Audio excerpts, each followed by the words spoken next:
Hare Krishna friends, welcome to the बारे overseas. और आज हम चर्चा करने वाले हैं ओवरसीज कंपनी सेटअप के बारे में। और उसमें हम दो मुख्य कंपनी के बारे में समझेंगे कि क्या होती है ट्रेडिशनल कंपनीज और क्या होती है वर्चुअल कंपनीज। तो चलिए दोस्तों, बिना किसी टाइम वेस्ट करे इस वीडियो को सीधा शुरू कर देते हैं।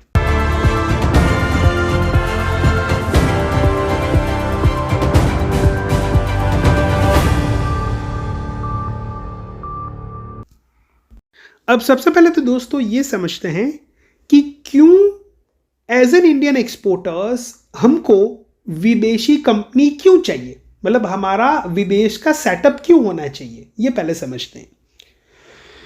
तो कि जब भी हम फॉरेन बायर को अप्रोच करते हैं, और खास करके अगर हमने डेटा गूगल मैप से निकाला हुआ है या हम रैंडमली इंटरनेट में सर्च करते हैं, तो बहुत सारे बायर्स यानी कि विदेशी कंट्री में जो सेलर है, जो अलग अलग प्रकार के प्रोडक्ट को सेल करते हैं, जो हमारे लिए बायर माने जाते हैं, उनमें बहुत सारे रिटेलर्स होते हैं, बहुत सारे होलसेलर्स होते हैं जो लोकल लेवल पे ही प्रोडक्ट को बाई करते हैं और आगे सेल करते हैं। फॉर एग्जाम्पल, अगर आप गूगल मैप का डेटा निकाल लो विदेश का, राइट, फॉरेन कंट्रीज का, जो आपकी प्रोडक्ट सेल करता हो, तो जब आप उनको अप्रोच करेंगे तो उनमें से बहुत सारे, लगभग 80% डेटा ऐसा होगा कि या तो उनके पास इंपोर्ट एक्सपोर्ट लाइसेंस नहीं होगा, या वो कभी इंपोर्ट करते ही नहीं हैं, वो लोकल पे ही बाई करके सेल करते हैं। इवन इंडियन प्रोडक्ट भी क्यों ना हो, लेकिन फिर भी वो कहीं लोकली बाई करेंगे, राइट, किसी होलसेलर से, और आगे अपना रिटेल पे या होलसेलिंग करेंगे। तो ऐसे में बहुत इंपॉर्टेंट होता है स्टार्टअप्स को, अगर अपना बिजनेस उनको हिट ऑन ग्राउंड रनिंग करना है, राइट, शुरू करना है, एक्सपैंड करना है, वैसे में विदेशी सेटअप होना बहुत जरूरी है। लेकिन विदेशी सेटअप जब बात आती है, राइट, तब आमतौर पे माइंड में यही इंप्रेशन आ जाती है कि ओह, ओवरसीज सेटअप मतलब सुपर एक्सपेंसिव, बड़ा बड़ा ऑफिस, राइट, वहां के स्टाफ, वहां का टीम, राइट, और इसमें ज्यादा एक्सपेंस, ओवरसीज रजिस्ट्रेशन का खर्चा, ये सारे पॉइंट्स माइंड में आ जाते हैं। अब इस चीज को हम क्लैरिफाई करने के लिए दो प्रकार की कंपनियां के ऊपर आज हम चर्चा करेंगे। उसमें एक होती है ट्रेडिशनल कंपनी और दूसरी है वर्चुअल कंपनी, राइट। इन दोनों के ऊपर डिफरेंस हमको समझना है। अब दोस्तों, आपने बहुत जगह पे सुना होगा ट्रेडिशनल कंपनी के बारे में, विदेशी सेटअप, और वर्चुअल कंपनी के बारे में, जो डिजिटल कंपनी कहते हैं, राइट, काफी लोग। तो अब जनरली लोगों से पूछेंगे कि ट्रेडिशनल कंपनी और वर्चुअल कंपनी के बीच में अंतर क्या होता है, तो आमतौर पे लोग आपको ये बताएगा कि ट्रेडिशनल कंपनी मतलब एक्चुअल में ऑफिस होता है, वहां पर स्टाफ होता है, विदेश में वेयरहाउस होता है, फिजिकल प्रोडक्ट रखा जाता है, ये सारा ट्रेडिशनल कंपनी ऑपरेट करता है। और जब आप किसी को वर्चुअल कंपनी के बारे में पूछोगे, तो वर्चुअल कंपनी के बारे में लोग बताएगा कि एक डिजिटल कंपनी होता है, क्लाउड बेस्ड कंपनी होता है, इनका एड्रेस नहीं होता है, ठीक है, वो स्टाफ हायर नहीं कर सकता, राइट, वो केवल ई कॉमर्स के लिए है, छोटे ट्रेड के लिए है, राइट। ये आमतौर पर वर्चुअल कंपनी के बारे में ऐसा बताया जाएगा, राइट। तो आज हम समझेंगे कि दोनों के बीच में कोर डिफरेंस क्या है, राइट, ट्रेडिशनल कंपनी और वर्चुअल कंपनी के बीच में किसको ट्रेडिशनल कंपनी कराना चाहिए, किसको वर्चुअल कंपनी कराना चाहिए, ये एकदम से क्लैरिटी हमको आज मिलने जाएगी। तो स्टेप बाय स्टेप दोस्तों हम आगे बढ़ेंगे। सबसे पहले ट्रेडिशनल कंपनी की ऑफिस स्ट्रक्चर की बात करते हैं। तो ट्रेडिशनल कंपनी आमतौर पे ऑफिस को रेंट पे रख सकती है, ये तो आपको पता ही है। उनका एक फिजिकल लोकेशन होता है, जो लोकेशन पूरा का पूरा अपना होता है, राइट। ये ट्रेडिशनल कंपनी का सिनारियो है, राइट। जबकि वर्चुअल कंपनी की जब बात हम करते हैं, तो वर्चुअल कंपनी में भी फिजिकल लोकेशन होता है या हो सकता है, आप समझो, राइट। लेकिन आमतौर पे वर्चुअल कंपनी में जो लोकेशन होता है वो शेयर्ड होता है, मतलब कि एक ही प्रकार का लोकेशन और भी 50 कंपनी के पास है। यानी कि डिफरेंस समझे आप। ट्रेडिशनल कंपनी में जो ऑफिस है, जितने भी स्क्वायर फुट का हो, 300 का हो, 500 स्क्वायर फुट का हो, जितना का भी हो, राइट, वो ऑफिस में एक ही एंटिटी वहां से रजिस्टर्ड कराई है और ऑपरेट कर रही है, चाहे वो भले रेंटेड जगह हो। लेकिन वर्चुअल कंपनियां होती है वो एक ही ऑफिस स्पेस एड्रेस में 50-100 रजिस्ट्रेशन होते हैं। ये वर्चुअल कंपनी का एड्रेस होता है आमतौर पे। लेकिन ये इसलिए कराया जाता है ताकि कॉस्ट कम हो सके। अगर कोई एक्सपोर्टर चाह रहा है कि उनका विदेश में वर्चुअल कंपनी एक ऐसे लोकेशन में एस्टैब्लिश हो जो पूरा का पूरा उनका खुद का हो, तो वो भी वर्चुअल कंपनी करा सकता है। राइट, ऐसा नहीं है कि virtual company has to take the shared location, ऐसा नहीं है। वर्चुअल कंपनी भी एक अपना खुद का इंडिपेंडेंट रेंटेड प्लेस ले सकता है।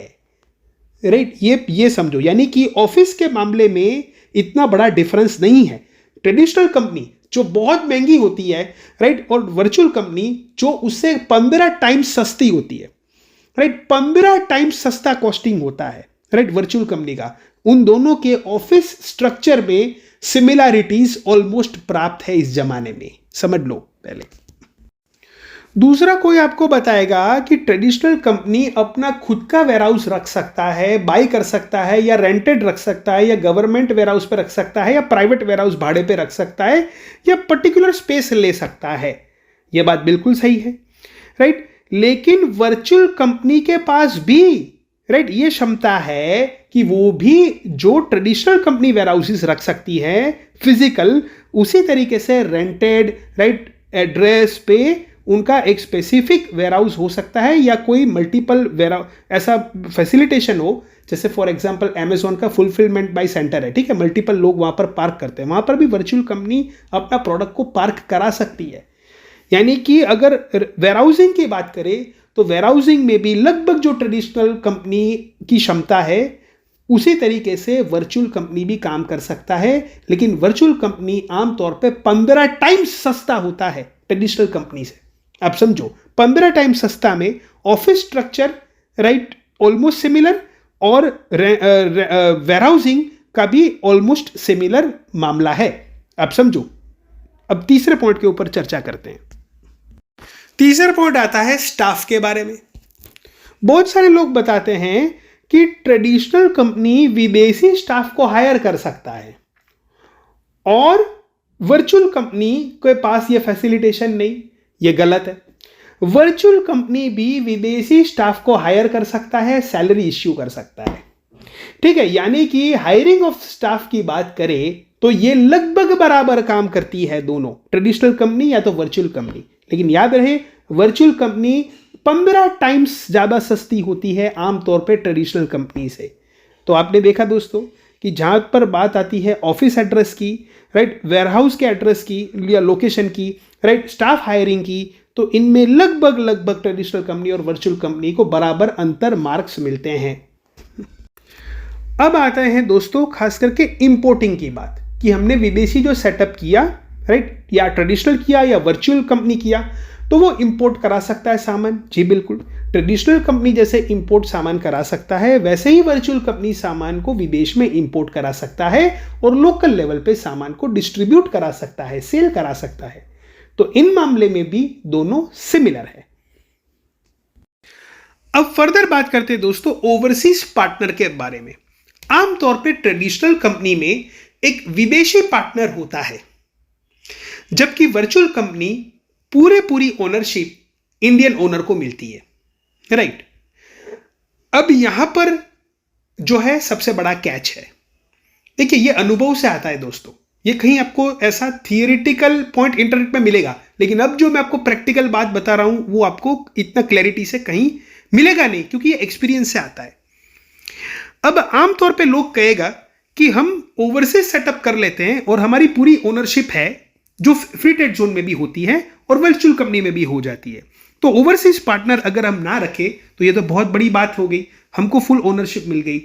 लेकिन दोस्तों अब मैं आपको बता रहा हूं कि क्या लिमिटेशंस है वर्चुअल कंपनी के और क्यों ट्रेडिशनल कंपनी बहुत आगे है, राइट, मोस्ट प्रीफर्ड है सेटअप करने के लिए। वर्चुअल कंपनी को प्रेफरेंस कम मिल रहा है, राइट, प्रैक्टिकल ग्राउंड में वो काफी वीक है। अब वो मैं आपको समझाता हूं कि ये क्या है। तो वर्चुअल कंपनी का दोस्तों बहुत ही चीप सेटअप होने के कारण वो लीगल ग्राउंड में बहुत ही कमजोर है। मान के चलिए आपने वर्चुअल कंपनी सेटअप किया, राइट, आपने किसी सामान विदेशी बायर को दिया, राइट, जिनका वहां पर लोकल लेवल पे कोई अच्छा दुकान चल रहा है, ऑफिस है या कुछ भी है, ठीक है, और आपका वर्चुअल कंपनी है, ठीक है, आपका भी ऑफिस स्ट्रक्चर हो सकता है, लेकिन वर्चुअल होने की वजह से, राइट, इनका जो लीगल प्रेजेंस है, जो एंटिटी का स्ट्रेंथ है, वो काफी कमजोर है। यानी कि कल सवेरे कोई लोकल बायर, विदेशी बायर जो आपसे सामान ले लेता है और पैसे नहीं देता है, राइट, तो उस केस में वो पैसे रिकवर कराने बहुत मुश्किल हो जाएंगे, क्योंकि लीगल ग्राउंड में वर्चुअल कंपनी का इतना स्ट्रॉन्ग सब्सटेंस नहीं होता जितना ट्रेडिशनल कंपनी का होता है, राइट। तो यहां पर सबसे बड़ा लिमिटेशन वर्चुअल कंपनी का क्या है कि अगर वो B2B ट्रेड करती है और किसी बड़ा सामान दे दिया किसी को उधारी में और वहां से कुछ इश्यू हो गया, तो उसका जो लीगल फाइटिंग है उसमें वर्चुअल कंपनी काफी कमजोर हो जाती है। अगर कोई विदेशी हमारा पार्टनर है जो ट्रेडिशनल कंपनी में होता है, तो वो लीगली ग्राउंड में काफी स्ट्रांग रहता है, उन देश में फाइट करने के लिए सज रहता है, या फिर उनका नाम भी है तो भी वकील के थ्रू बहुत सारी चीजें करवाई जा सकती है। सो लीगल फाइटिंग में ट्रेडिशनल कंपनी काफी ज्यादा आगे है, right, as compare to virtual company. तो वर्चुअल कंपनी यहां पर जो है वो फुस हो जाती है as compare to traditional company, क्योंकि लीगल ग्राउंड में वर्चुअल कंपनी काफी कमजोर है। दूसरा सबसे बड़ा प्रॉब्लम वर्चुअल कंपनी जो फेस करता है वो बैंक अकाउंट खुलवाने में करता है। आमतौर पे बहुत ही कम बैंक ऐसे होते हैं जो बैंक अकाउंट ओपनिंग फैसिलिटी देते हैं वर्चुअल कंपनीज को, ठीक है, क्योंकि basically virtual companies KYC fail कर जाती है, क्योंकि ओनर वहां पर विदेश में प्रेजेंट नहीं है। आपने भी देखा होगा दोस्तों कि इंडिया में भी अगर हम एडी कोड के लिए अप्लाई करते हैं तो बहुत सारी बैंक, चाहे हमने घर से भी बिजनेस क्यों ना किया हो, लेकिन बैंक का एक इकलौता ऐसा वेरिफिकेशन है जो सबसे कठिन है, राइट। उद्यम आधार हमने ऑनलाइन करवा लिया, कोई वेरिफिकेशन नहीं आया, ठीक है, लेकिन बैंक वालों का वेरिफिकेशन आ रहा है, राइट। बैंक वाले जो है वो बता रहे हैं यहाँ पर साइन बोर्ड है कि नहीं है, राइट, आपका प्रेजेंस है कि नहीं है, प्रोडक्ट अवेलेबिलिटी है कि नहीं, उनको काफी चीजें समझानी पड़ती है, ठीक है। उसी तरीके से विदेशी बैंक का वेरिफिकेशन में बार बार वर्चुअल कंपनी फेल हो जाती है। फिर भी कुछ बैंक्स है आज के ज़माने में जो वर्चुअल कंपनीज को सपोर्ट करते हैं और बैंक अकाउंट खुल जाते हैं, लेकिन ये ऐसा एरिया है जहां पर ट्रेडिशनल कंपनी जीत जाती है और वर्चुअल कंपनी यहां पर हार जाती है बैंकिंग के एरियाज में। जैसे बिजनेस आगे बढ़ता है वैसे ही बैंक से काफ़ी सारी फैसिलिटीज़ लेनी पड़ती है एक्सपोर्ट इंपोर्ट के सेक्टर में, और उसमें फाइनेंसिंग भी एक बड़ा पॉइंट है। तो वर्चुअल कंपनी को बैंक से फैसिलिटेशन, सपोर्ट और खास करके एग्जिम फैसिलिटीज लेने में काफी चैलेंजेस का सामना करना पड़ता है, जबकि ट्रेडिशनल कंपनी का एक सब्सटेंस वाला प्रेजेंस होने के कारण, राइट, उनको ये अच्छी सहायता मिल जाती है कि वो अच्छी तरीके से ट्रेड को एग्जीक्यूट कर पाते हैं। तो यहां पर भी ट्रेडिशनल कंपनीज विन कर जाती है।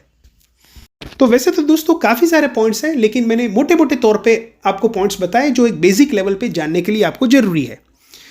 अब मुख्य प्रश्न ये आता है कि शुरुआत पे कौन सी कंपनी की जाए, राइट, वर्चुअल कंपनी को सेटअप करें या ट्रेडिशनल कंपनी को सेटअप करें, क्योंकि वर्चुअल कंपनी आमतौर पे 50,000 और 1 लाख के अंदर हो जाती है विदेशों में, और ट्रेडिशनल कंपनी 15 लाख या उससे भी ज्यादा कॉस्टिंग हो जाता है काफी सारी बार, ठीक है। सो इस केस में खास करके अगर आपका ट्रांजेक्शन स्मॉल है, मतलब आपका प्रोडक्ट का टिकट साइज स्मॉल है, फॉर एग्जाम्पल B2C, अगर आप B2C करना चाह रहे हैं, जैसे आपका अमेजोन के फुलफिलमेंट वेयरहाउस में प्रोडक्ट आपका हो रहा है, या फिर आपका छोटा मोटा वेयरहाउसिंग में प्रोडक्ट रखना है, आपके छोटे छोटे वहां पर बायर्स है, आपको स्मॉल स्केल पे वर्कआउट करना है और मोस्टली B2C में वर्कआउट करना है, उसके लिए वर्चुअल कंपनी अच्छा है। क्यों अच्छा है? क्योंकि छोटे ट्रांजेक्शन में डिफॉल्ट के चांसेस कम है। ऐसा नहीं है कि वर्चुअल कंपनी बड़ा ट्रांजैक्शन नहीं कर सकता, B2B नहीं कर सकता, ऐसा नहीं है, लेकिन B2C में स्मॉल ट्रांजैक्शन में डिफॉल्ट के चांसेस कम रहते हैं, राइट। छोटा मोटा डिफॉल्ट कंपनी बेयर कर सकता है, इसके कारण वर्चुअल कंपनी यहां पर एडवांटेजियस है।